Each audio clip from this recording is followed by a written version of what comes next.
Hey everyone, I'm Dr. Kelly Starrett. And I'm Juliette Starrett. And you're listening to the Ready State Podcast. You got it. You better stop it. This episode of the Ready State Podcast is brought to you by Element.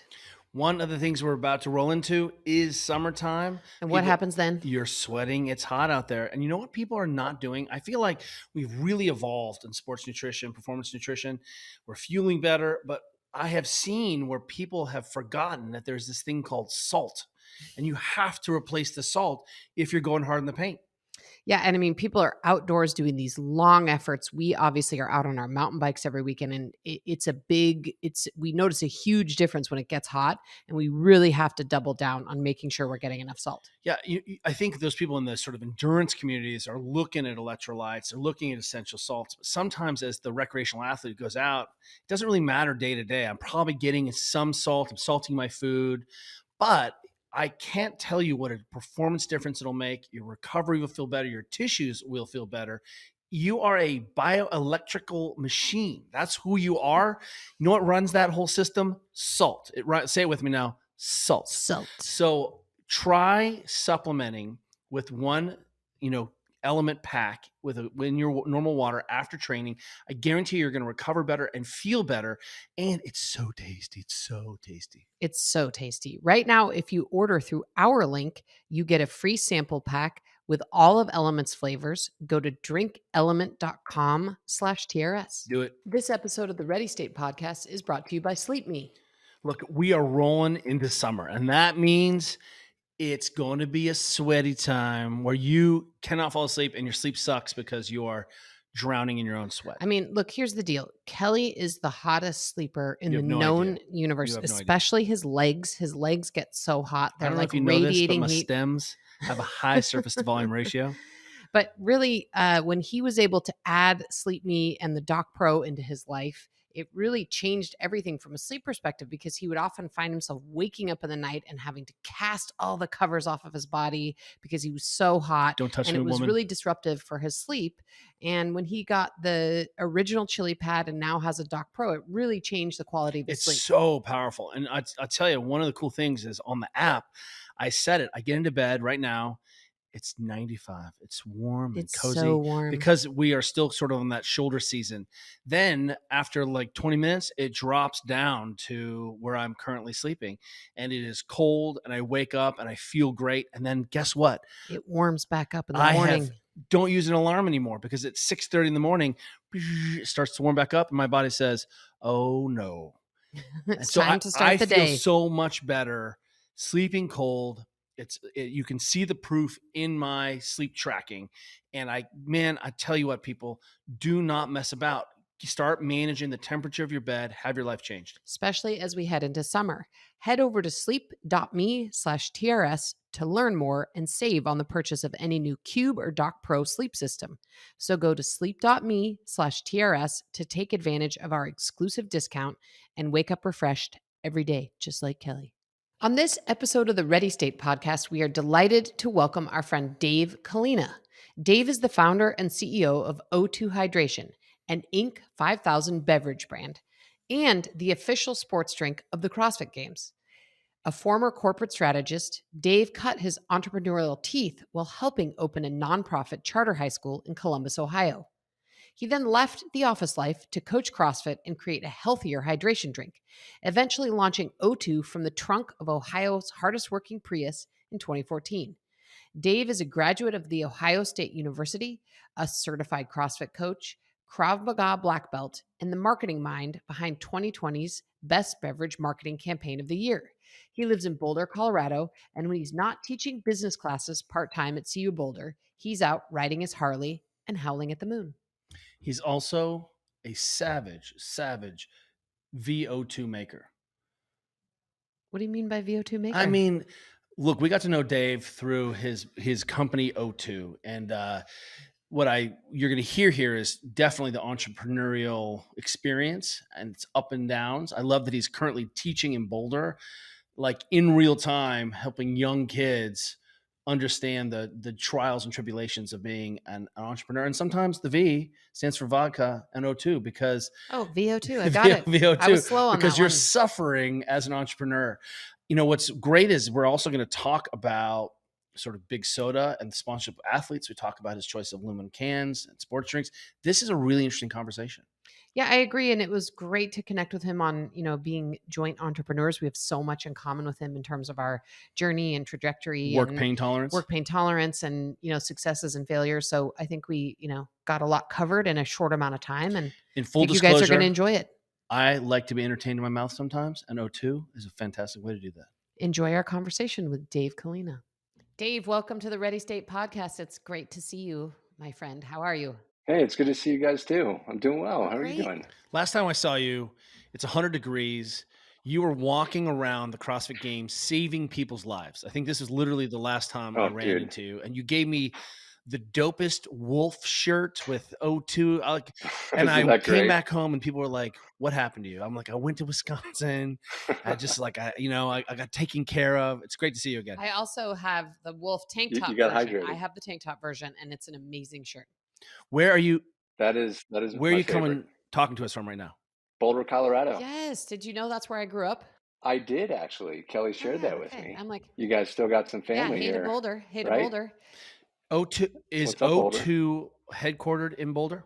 We are technically headquartered in Columbus, Ohio, which is where I started the company out of my car way back when. But we've always been remote. So I live in Boulder. I got team members here. I got team members back in Ohio, team members on the West Coast, East Coast. That's we're all crazy. over the place. And you're currently also teaching at the business school at Boulder. Is that right? Dude, semester just wrapped up. I'm stoked. Okay, we're gonna have to get to that, but nothing like two jobs. I really want to ask a lot of questions about that, actually. But before we get to that, I'm just gonna go back in time to what you just said, which was you started O2 out of the back of your car. And is that how most revolutionary brands think about start? Sinyard of Specialized, right? That's true. Like Mike Sinyard of Specialized, who we also had on our podcast. He's the CEO, founder of Specialized. He started Specialized by selling bike parts out of the back of his car. So I mean, out of his bike, off of his bike actually, and then I think a car. But anyway, please give us the backstory. How did you start O2, a company which is near and dear to our heart? Yeah, well, thank you. So it's a lot. It's a lot less glamorous than it sounds, the whole out of the car thing. But I spent the first 5 years of my career in corporate strategy at a large Fortune 100 financial services company in Columbus, which is where I went to school. And I was happy but not ecstatic there. And about 3 years into that 5-year tenure, I actually was a founding member of a private nonprofit charter high school in Columbus called Cristo Rey. And so that effectively became my night job for about 2.5 years. And I still had this pretty demanding day job. And I was, mid to late 20s at the time, had a pretty active, healthy-ish lifestyle, and found myself fueling this around the clock work with just a tremendous amount of, unhealthy sports drinks. And so coming out of the school project, that was a really gratifying feeling. That was like the first time where I'd actually built something that wasn't just a PowerPoint. And as an aside on that school, we actually are celebrating our 10-year anniversary this month, which is super cool. But I kind of caught a bug for building stuff. And so like a lot of first-time entrepreneurs, I decided to scratch my own itch and look for something that I wish existed, a healthier version of all the Gatorade and Powerade that I was sucking down. But I just couldn't find it. So I said, you know what? I'll make it myself. How hard can that be? And those were my famous last words. So I don't know a ton about the beverage business, but I know a little bit. I know enough to stay away from it. I know enough to stay away from it. And I know that it is smart. That's all you need to know, really. A very difficult, very competitive. You must have known this going into it, being, having a business background, but do you think the sort of, you said you'd been drinking unhealthy sports drinks, and, were you just looking at the market and there was nothing available that sort of fit the need you have? So ultimately you were trying to solve a problem, which is the greatest way to start a business. Yeah. And I think, I think that the naivety that a lot of entrepreneurs have going into something is probably a good thing, because if I knew now what I, what I wish I would have known then, we probably wouldn't be having this conversation, because it is tough. It's really hard to compete in this space. You should start a But stretching I business felt, instead. yeah, perfect. I'm in. Let's go. Anything but CPG. Um, but it's tough, especially when you don't have, much money behind you. You don't have a special sort of angle. I was a little naive in thinking, look, if I just build the best product humanly possible, which I still to this day truly think that we have with O2, if I just build the best product possible, then the rest will take care of itself. And unfortunately, in our space, food and beverage, the best product isn't always the product that wins. A lot of times it's the best marketing that wins. And it's taken me a while to really fully accept that and start to, I don't know. hone Mountain my and my Dew team's marketing Extreme skills. Strawberry Vomit Explosion Yeah, but I is mean, really See, tasty. how do you yeah, compete I with mean, that? I would say we relate to that so much as well, though, in our own space. I mean, I think, Hmm. we know and have known we have a good product and we know that it is led by the best. Right. But, Yep. oftentimes, the biggest challenge for us is the marketing piece. Also, because like you, Yeah, we started a totally. business to solve a problem and we've learned a lot about marketing, but it certainly wasn't our area of expertise Hmm. at all. And on Yep. top of it, we don't really enjoy that part of it. Hmm. Right, So right, it's really right. hard. Yeah. Totally.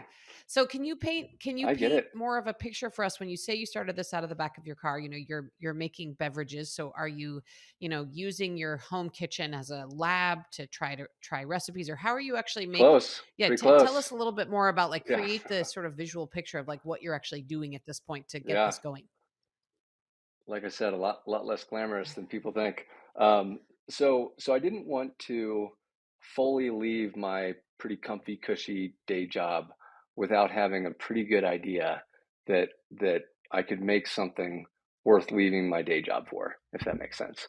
Um, so I partnered with a physician, a guy named Dr. Dan Kim. He was and still is a medical doctor at Ohio State's Hospital, and he and I developed a formulation that on paper sounded like exactly what we wanted. Very low sugar, only 1 gram of sugar, 2x the electrolytes as Gatorade, nothing artificial, a light, clean taste, and super oxygenated because Dan, the doctor, came across some really compelling research that showed the accelerating effects of ingested oxygen on the liver's metabolism and subsequently the body's recovery time. And so we said, okay, that's great. Like, how do we take this from on paper to put it inside of a container and make it drinkable? I came from a strategy background. I didn't know the first thing about CPG, and Dan No, was a I doctor think it on goes a food step scientist. one, concept, step three, profit, right? Yes, I'm still waiting for that step three, man. I'm looking forward to that. Um, but we ended up calling a bunch of people in the industry who all basically laughed at two kids with no background in food and beverage and wanting to make this pretty, different product. And so we said, screw it, we'll just kind of come up with a prototype on our own. And so we ended up purchasing a used bar gun from a restaurant supply store in Columbus. We swapped out the tank of CO2 that it came with a tank of O2 that Dan may or may not have gotten from the hospital. And we bought some ingredients on Amazon, just some flavoring and, salts, stuff like that. And we whipped it all together and we had a prototype. And so the first prototype that we made, we bottled it ourselves, we labeled It's it incredible. ourselves, and we started selling it to friends and family, and word spread. And before we knew it, the Ohio State men's basketball team was requesting it by the case, even though that prototype tasted terrible. Everyone was like, man, it tastes like salt water, but this actually works. And so at that point, I was like, okay, we can fix the taste problem if we can get some professionals to help us out here. We got the function down. This is now worth leaving my day job for, which is what I did. So, Wait. What okay. flavor was the original? Yeah, what was it? Oh man, it was like I don't know, generic lemon type flavor, citrus Amazon lemon. Trident You're like, original. whatever Yes, citrusy exactly. flavor we could order on Amazon is what it was. That's right. So one That's of the right. things that I think you have done, which is so revolutionary in this sports drink market, is put all of your drinks in aluminum cans versus in Yeah, plastic that's important. bottles. And that's Hmm. one of the reasons that we've been huge fans of what you're doing is, Let me break in yeah, for people. There are plenty of drinks in cans, but one of your products is water, as still water, mineral water yeah, that's in a can. yeah. That's really where. Yeah. Hmm. And so, yeah, if you could just talk a little bit about that decision, what motivated it, why it's different from what's out there, because Hmm. we get it, we're fans, but tell us a little bit more about the thinking there and the process. Yeah, I mean, it's, I guess, sort of a point of differentiation. We're a sports drink in a can, and there are not a lot of sports drink in cans out there. Um, the primary driver of that today is that we are a completely carbon neutral company, and we're certified carbon neutral or climate neutral, and that's something we're really proud of. And that touches everything from how we ship our products, to how we offset the carbon associated with shipping our products, to what we package in. Um, I've been getting pressure to move to plastic bottles from various sources, it feels like, since day one. But that's not something that we would consider, and because plastic is plastic, you Let, know, let me ask you this. and aluminum cans. You, Yeah.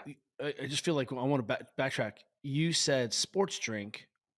Define what you mean when you think the difference between energy drink and sports drink, because I think that's you brought up a really good point. Like, this is very much like we use this as a hydration beverage, right? And Mm-hmm. Mm-hmm. we'll talk about VO2 and all the fun things that I've been able to do with these, O2 slushies I make. But Yeah. what do you Nice. mean by hydration drink? Because I think you brought up something that I wasn't thinking about versus energy drink. Like, what does that mean?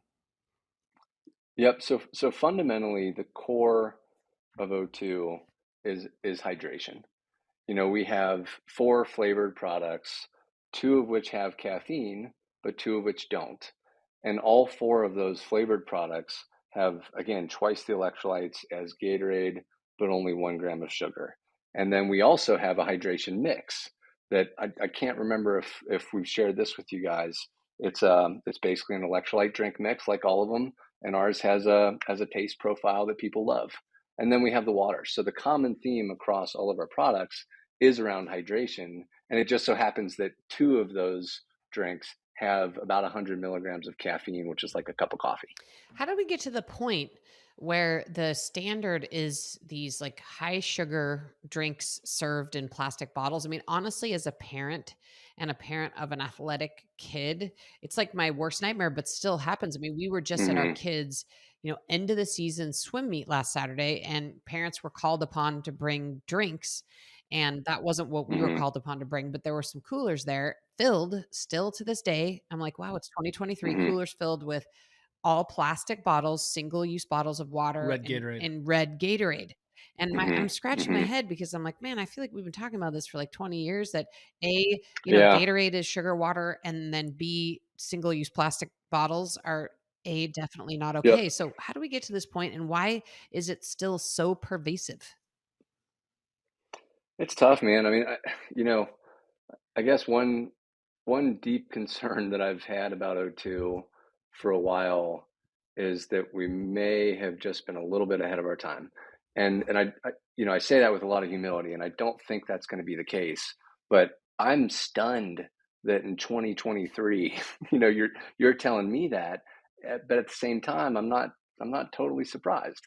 I think that there's so much legacy in the Gatorade brand and the Powerade brand and just sports drinks in general that it's almost been burned into consumers' minds that sports drinks equal high sugar plastic bottles.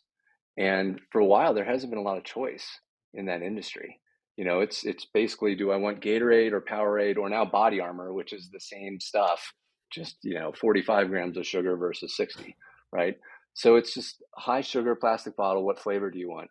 And I think that you know within the next 3 to 5 years, I would like to think that there's going to be a pretty meaningful shift as some stigma starts to hit, plastic the way that it should. I would hope that in 3 to 5 years, if somebody bought a bunch of red Gatorade to a sports game, they're kind of looked at a little funny or feeling bad about it. Um, but I think that it just comes down to a lack of options over the course of time. Now, there's more options now, and O2 is definitely an option. But our challenge is making people aware that this option exists. And it's tough to do that sometimes. Right, because I mean, you can still just go to Costco now and buy flats of right. You can buy flats of Gatorade, Totally.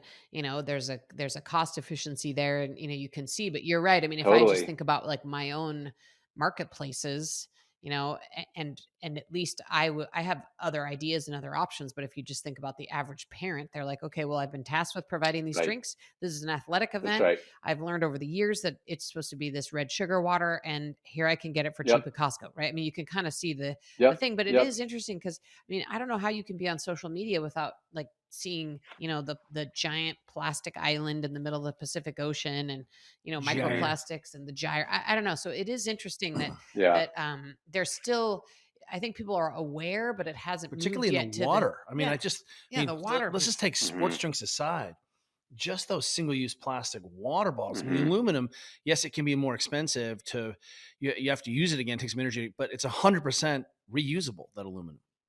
Right. Right. Right. Something like 80% of aluminum has been in circulation the past 100 years. Holy It's moly. oh, crazy. I had no idea.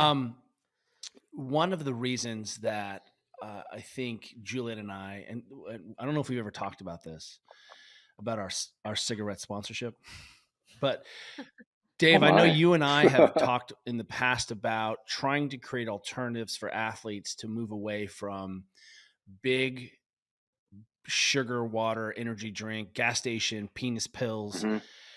these Hmm. energy drinks. Lisa just gave me a look like, Yeah, I oh, was like, wow, okay, we're going there. mark that Yeah, time, I because that's what they are. bet. These crazy drinks that people have. But a lot of athletes struggle to make ends meet and will accept, Yeah. Right. because it's their livelihood, the support. And I want to Right. just point out for a Right. second that in the view of hypocrisy here, we understand where that is. Juliet and I raced Yeah. and met at the Camel Whitewater World Championships in Chile, which was sponsored by Camel South Africa in 2020 Oh, how or funny. 2000. 2000. And Yeah. so, I mean, we took that big cigarette money and was like, we'll go Hmm. race and make this case. But we Hmm. understand that wasn't a Hmm. great thing. Although being sponsored by a cigarette company in this age, it's pretty dope. It's pretty metal. It's kind of It's metal. it's metal, kinda and it metal. definitely says about how that Julie and I both Contrarian. turned 50 this year. But one of the things that O2 is trying to do is create an alternative marketplace for those athletes, because right now, if there's no other solution. I mean, how do you get sponsored? How Hmm. do you make a living? Is that on your mind? Are you aware of that? And how's that going? Definitely aware of that. I mean, it's tough, man. I I my heart goes out to athletes, particularly in the CrossFit field, which is where we're probably most dominant as a brand, because it's really, really tough to monetize your professionalism as an athlete. And I know, a few of them do it, but most of them don't. And with the brands that are most prominent in our space, there's not a lot of cash to go around to a bunch of different athletes. And I think that as those brands grow, O2 being one of them, it's definitely something that should grow with the brand.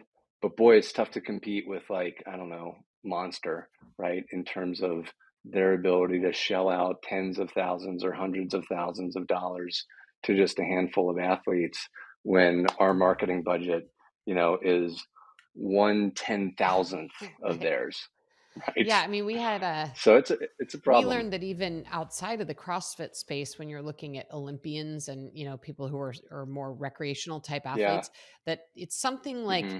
$30,000 to $40,000 is all they actually need a year to not have to Hmm. have a Hmm. job and train for the Olympics. And if you think about it, you think everybody thinks of these huge athletes that are making massive amounts of money. But I mean, you're right.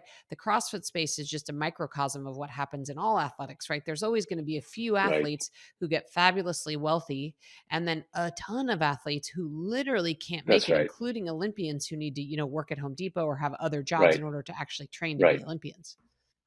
Right. Right. Yeah. Where we became O2 aware because someone in the goodness of the heart sent us a case of O2, and it was lime O2, and it was, I think, Oh, baby. pre-pandemic, and all of a sudden it just showed up with no strings attached. Said, "Hey, you're in our space. Nice. Give this a shot." And I remember being like, "I love this. This Yeah. is Was so that good." was that you or was that someone else? Okay. I mean, I thought it was you directly, but I'm sure that tell was us. me. And Tell us. and there was no caffeine, which is a big deal for me because Yeah. sometimes we love Element, we love drinking water, and I love coffee, but sometimes, as I say, I just want to be entertained in my mouth. Well, the other thing too is that we have a fridge in our garage and we have a drink fridge in our house, and whatever drinks we have around, if they're in a can, they will be drank by our kids and their friends and the teenagers Nice. around, right? And so we want it to be something we feel good about saying, okay, if any Yeah, kid comes into totally. our garage and opens our garage fridge and it's full of O2, like we feel good about any kid taking it. Anyway, tell us the backstory Awesome. of, just peppering it out there in the world. How did you get into the CrossFit space as sort of your first test market, if that's even the case? Dude, that's kind of those stories go hand in hand. So after I left my day job, I started training pretty intensively in a type of martial arts and self-defense called Krav Maga. And I was doing that, I don't know, probably 2 to 3 classes a night for a long time. And as I started to get more and more into that, I started to coach Krav Maga. And the gym that I was coaching at, the studio that I was coaching at, also had a CrossFit gym attached to it. And so I was, some of the Krav Maga coaches also coached CrossFit, and there was a little bit of cross pollination there. And so I was getting a lot of pressure to try CrossFit. But I thought, oh my God, these CrossFit Just people take are a sip, nuts, Dave. right? Throwing barbells around all the time, all the while I'm getting punched in the face on a regular basis. But eventually I did, and I loved it. And as part of that entry into CrossFit, somebody told me about this guy on YouTube who was doing all this mobility stuff called Mobility WOD. And this was like 2013, maybe 2012, 2013, something like that. And so I developed a routine where most mornings I'd spend 10 minutes, watching Kelly do a couch stretch and suffering through it while he did on YouTube. And so I've been a huge K-Star and now J-Star fan for a while. And in 2014 is when I first started coaching CrossFit. And that also is when, I guess, V1 of O2 launched. And so that became sort of our entry point into the CrossFit market. I didn't have a ton of retailers lined up. I didn't have any retailers lined up for O2. We had just enough money to, pay me as the only full-time employee, $2,000 a month. And we didn't have anyone else doing the work. Yeah, just murdering it, right?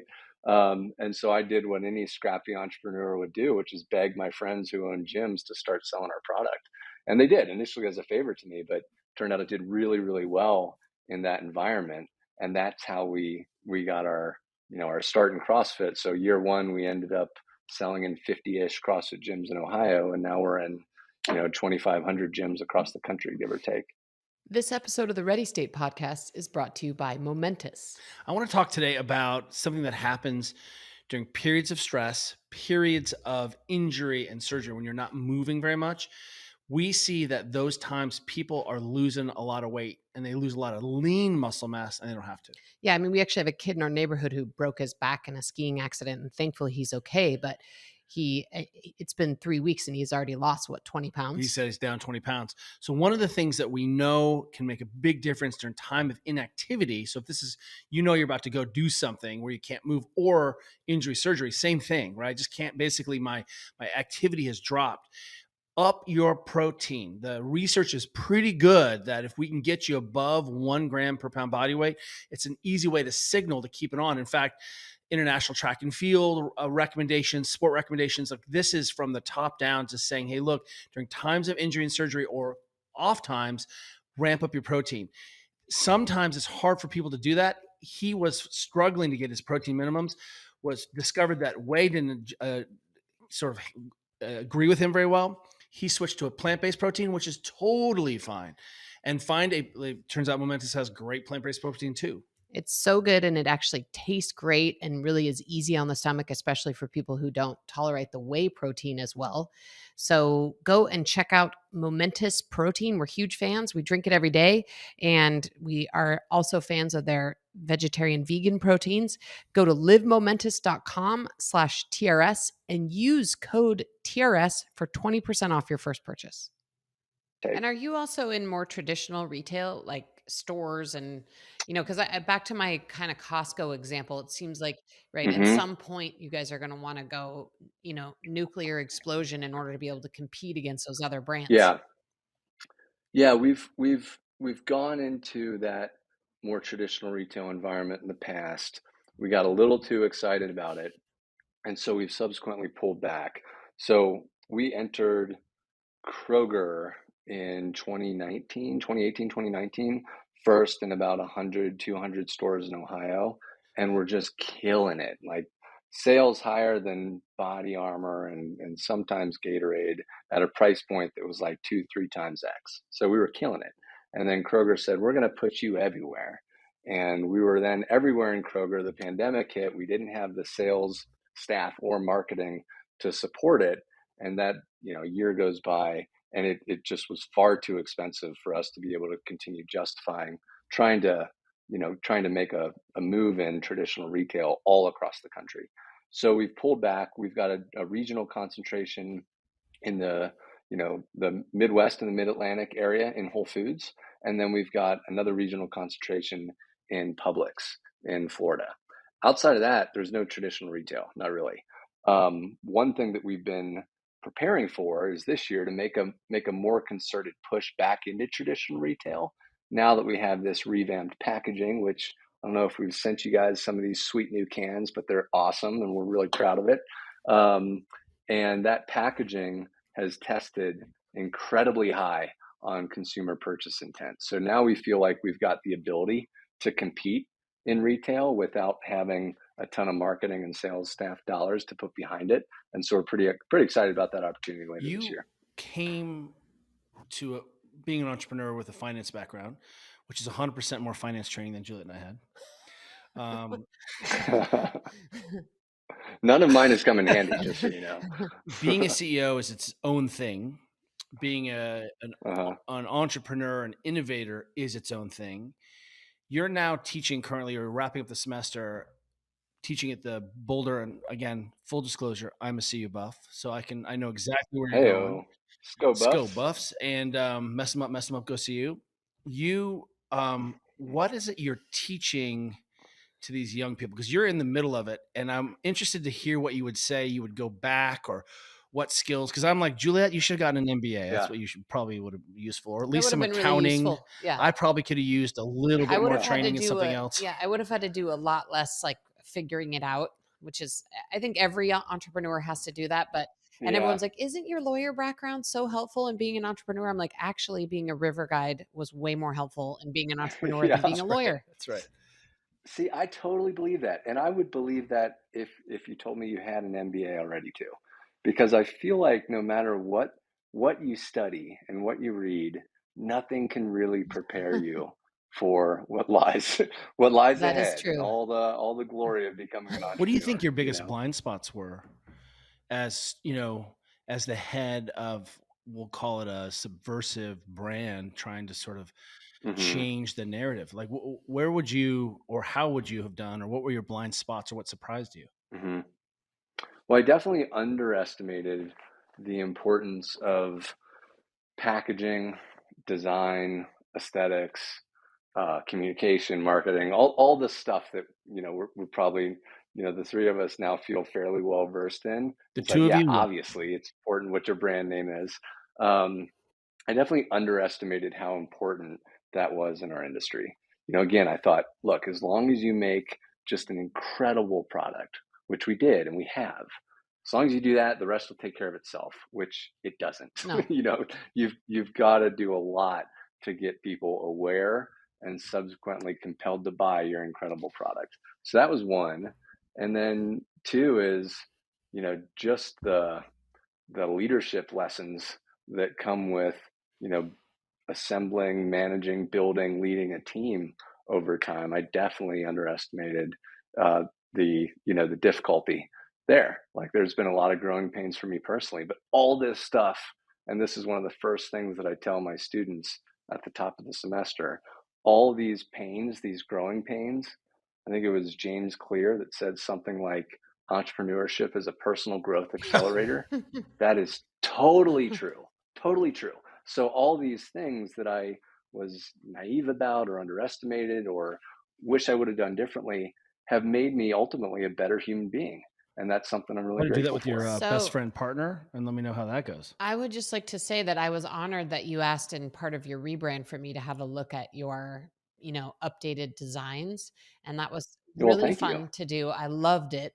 Good. And I had like a kind of gut reaction to some of them, which is exactly what you Yeah. want to go to. And, as a Yes. consumer, I'm definitely aware of how much I care actually about the design and how Mhm. things look, even with books. Like, it's an ongoing joke Kelly and I have our whole entire marriage Mhm. that, Kelly reads all these books that are like a certain, now he mostly is listening to audiobooks, but when he was reading more actual physical books, he would always read books that were like in a certain shape.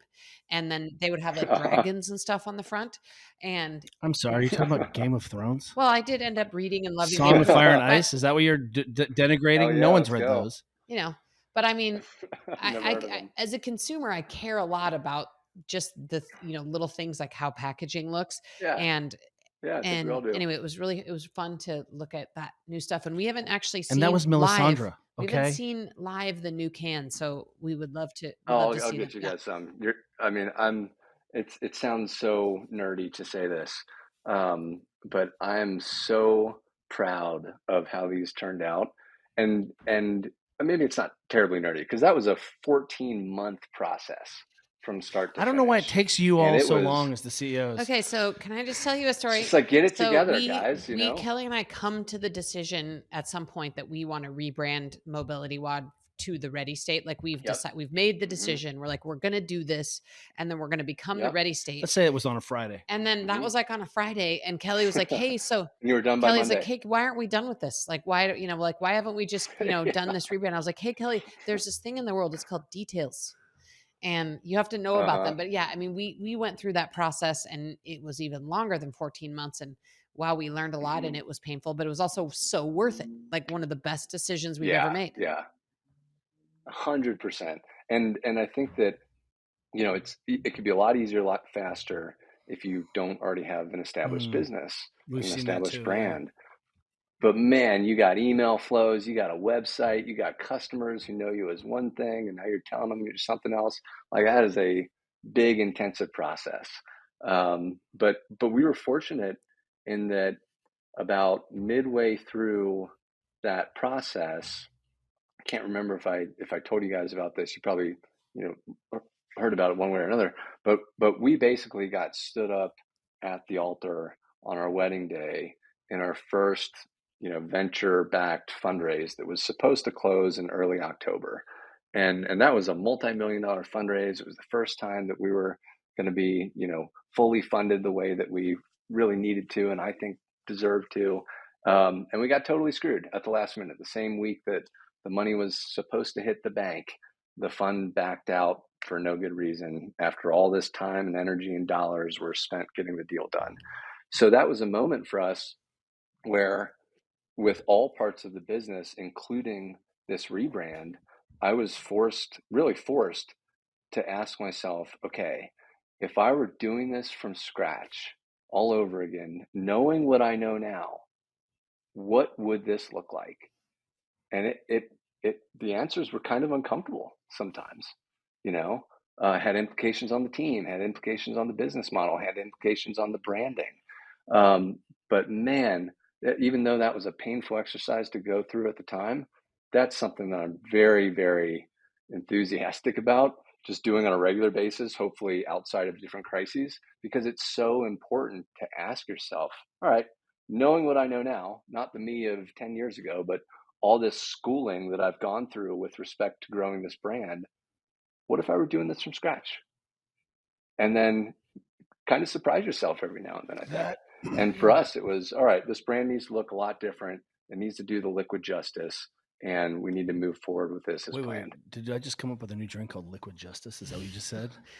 Liquid Ooh, I Justice. like that. That is really an amazing self-reflection exercise, whether it was forced on you or not. I think that's, Juliet and I talk to other small business owners and all the time. And until you're there, until you're responsible for the health insurance of the people you love and work with every day, like it's a Right, real thing, and it's gritty and gnarly, and it right. always feels like you're taking a lot of hits. We read the book Shoe Dog, and Oh, great book. and I'd Yeah, recommend it to anyone who wants to start a little business like Nike. And you'll realize right, how touch and go and tenuous and right. gnarly, and the thousands upon thousands of decisions it takes, and the Totally. fortitude and sort of belief in, like, I like what I'm doing. And one of the reasons I brought that up is that Juliet and I, I think read that book and we're like, okay, we're not crazy. And Hmm. simultaneously, it really crystallized for us that we want to do work with people that we really like. That Hmm. has to Hmm. be part of this thing, right? Like, yes, it would be Hmm. nice to Hmm. retire one day, but really, Hmm. what I think is a core value for us is that we get to work. Our staff is insane. We like the people we work. We like the day to day sort of Hmm. aspects of it, and you have to have that satisfaction there, because as you saw, you Totally. can lose yourself in the story of growth, and you lose, and all of a Hmm. sudden you've lost this, a decade of your life. Hmm. I think that's right. And that was, it's funny you say that, because when I look back at the decision to leave my day job and go into something as, uncertain, shaky, rattling as creating a drink, that was a big part of it. Because I remember doing the math around how, like, what percent of my waking hours, not total hours, but my waking conscious hours are spent at work versus, how I want to be spending them outside of work.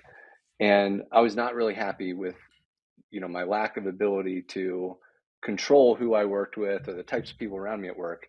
And I did that math, and it was something like 70 or 80% of my waking hours, including the weekends, were spent working. And I was working by and large with people who, some people I loved, but a lot of people I didn't. And I was just like, you know what? That doesn't make any sense. I'm spending 70, 80% of my time, with people who I don't love all of them.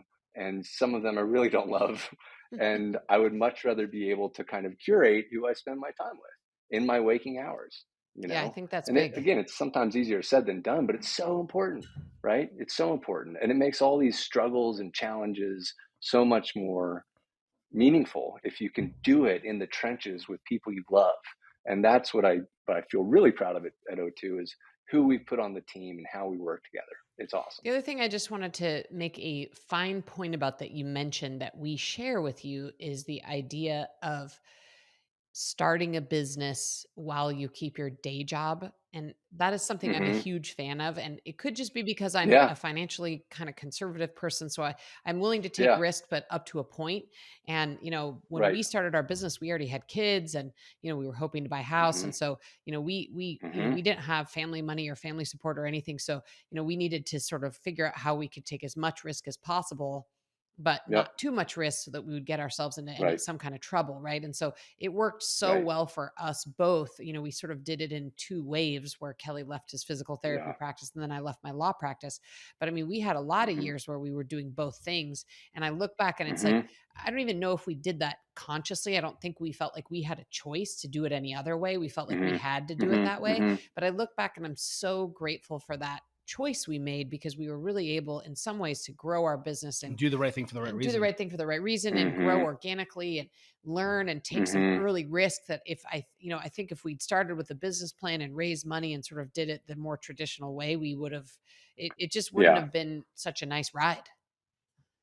Yeah, I think that's right, and I think that gives you little bit more freedom and flexibility in your decision making. I mean, there's so many external pressures on you all the time as an entrepreneur that the last thing you need is internal pressures around, being able to pay rent or your mortgage or whatever. Like that, keeping one foot in the day job door alleviates that until it's a prudent decision to really go all in.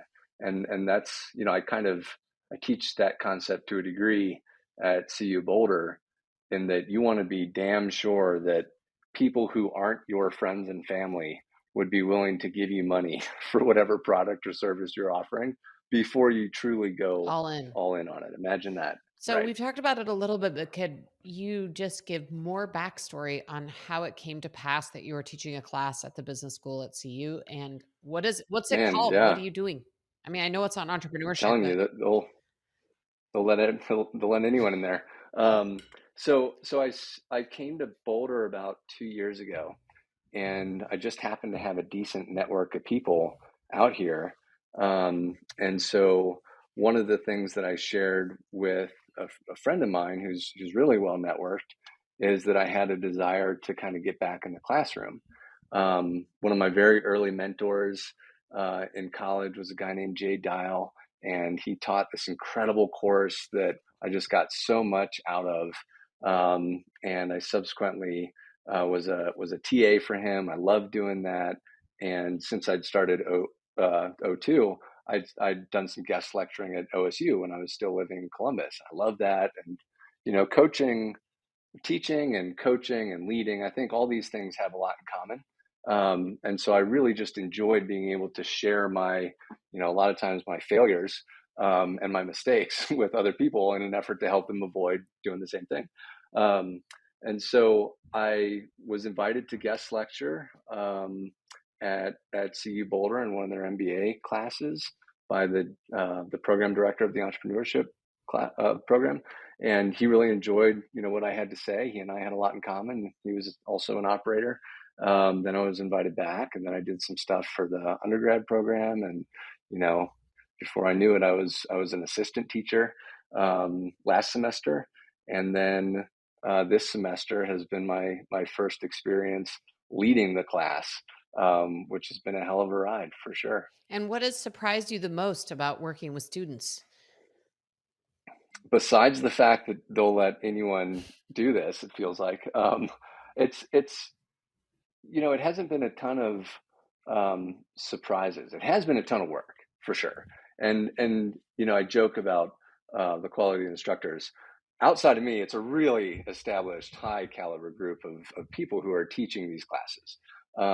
And there's a good amount of structure that's kind of suggested to you by the program, but they also make it very clear that, hey, you're the CEO of your own classroom. You can do whatever you want. So I structured this in a way that I wish I would have gone through when I was doing undergrad, which was make it as practical as possible. And this is why And you're the coaching there class and teaching there, by started. the way. I like to think so. I mean, at this point, I feel like I know a thing or two about the subject material. Um, but I started the class with just a lecture on the importance of culture and teamwork and the type of environment that we were going to have in that class. And this is no longer a class, but it's a team. And then the team broke out into 10 teams, 5 to 6 people each, and started working on an actual business plan for either a product or a service over the course of the semester. And our final, so to speak, was a Shark Tank like presentation by these 10 teams where they all got up and did a 5-minute pitch in front of a group of local venture capitalists that I Oh, invited it's in so to judge great. them. And they all did so great. And there are some real businesses in this class. I'm like, guys, if you want to make this happen, man, I'll help you. I'll help you fundraise a little bit. So it was just a really cool experience. Do you feel like this is one of those things where it's so gnarly being an entrepreneur? You're like, come be an entrepreneur with me, because then you can see how gnarly my life is. Like you feel No. In fact, I feel like I'd talk him out of it, no, honestly. I don't even remember being entrepreneur savvy. We had friends who had businesses in college. I had a lot of small businesses, mowing lawns, fixing bikes, things like that. Hmm. My whole life, I always kind of did something like that. And then we started teaching kayaking and guiding, and that was so resource intensive. I couldn't even imagine starting that own business ourselves. Do you Hmm. feel like, so none of my friends in college, like I think sometimes I dream about going back and which 50 businesses I would start in college, right? Things that Hmm. exist Hmm. now, small, commodity items. Yeah. Do you feel like Right. there's a awareness change? Like the internet has brought out the influencer entrepreneur, like kids really see that this is a viable alternative to go working for a big company? Because I know our daughter already has worked for, the local pool Dave system. is a subscriber. I know. And I am. I just had one of those uh, cookies earlier today, by the thank way. you. George's Bake Shop shout out. And your feedback to G has been really important. But Good. also she realized that if she took risk, had her own thing.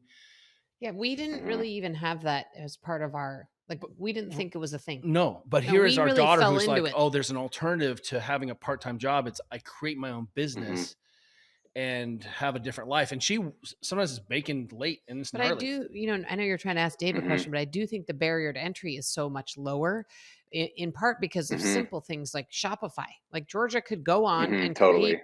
in Totally. 10 minutes on her own, create a Shopify site Right. and with a little bit of help, a Right. website and be able to accept credit cards. I mean, there's certain things from a technology standpoint that have lowered the barrier of entry so much that Right. it's relatively Right. easy Right. You don't have to to like get something very small started anyway. that's true. I mean, just those Yeah. early credit card machines that took so much of our overhead away. Yeah. Yeah. Right?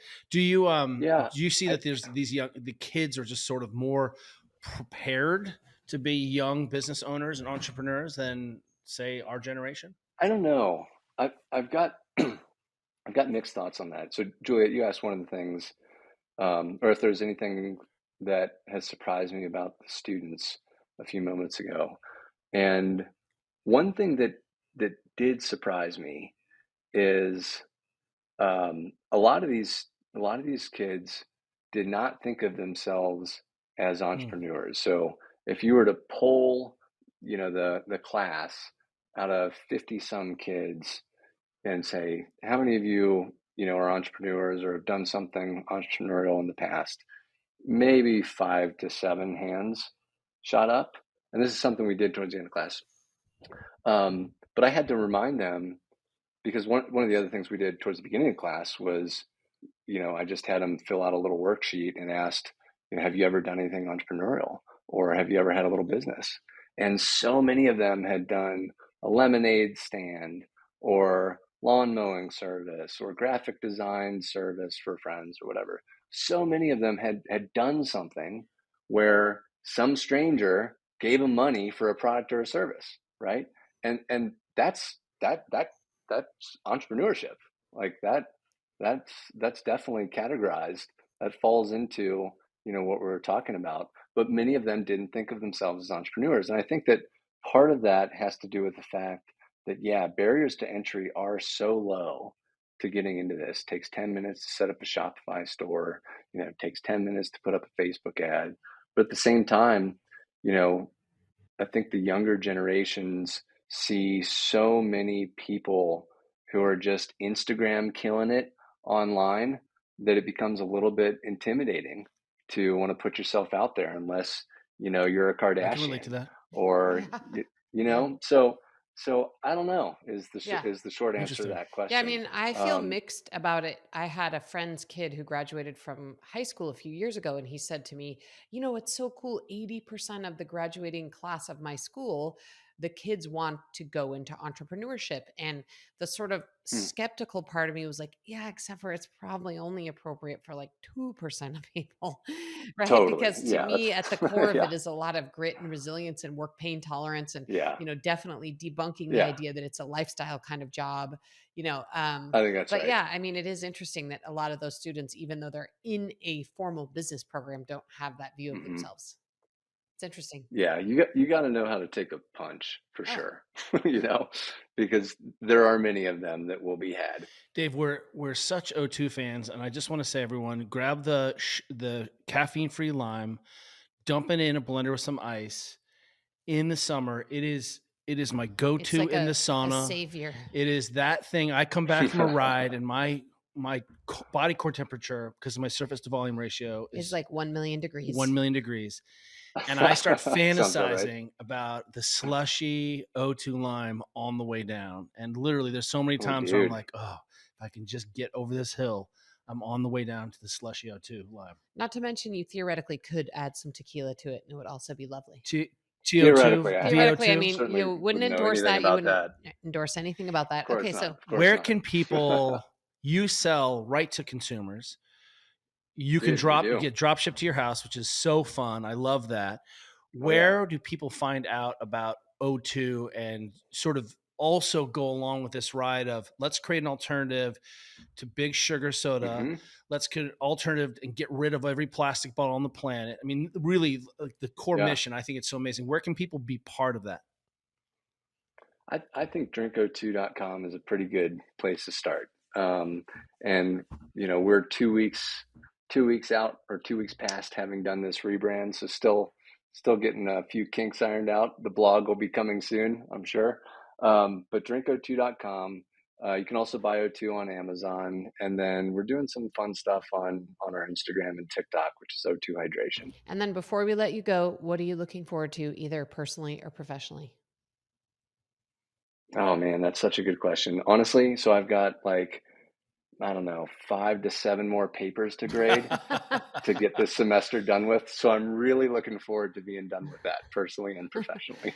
Awesome, Dave. It was so fun to see you and chat you up. Thank you so much for being here. Yeah, it was great spending time with you Thank guys. you, sir.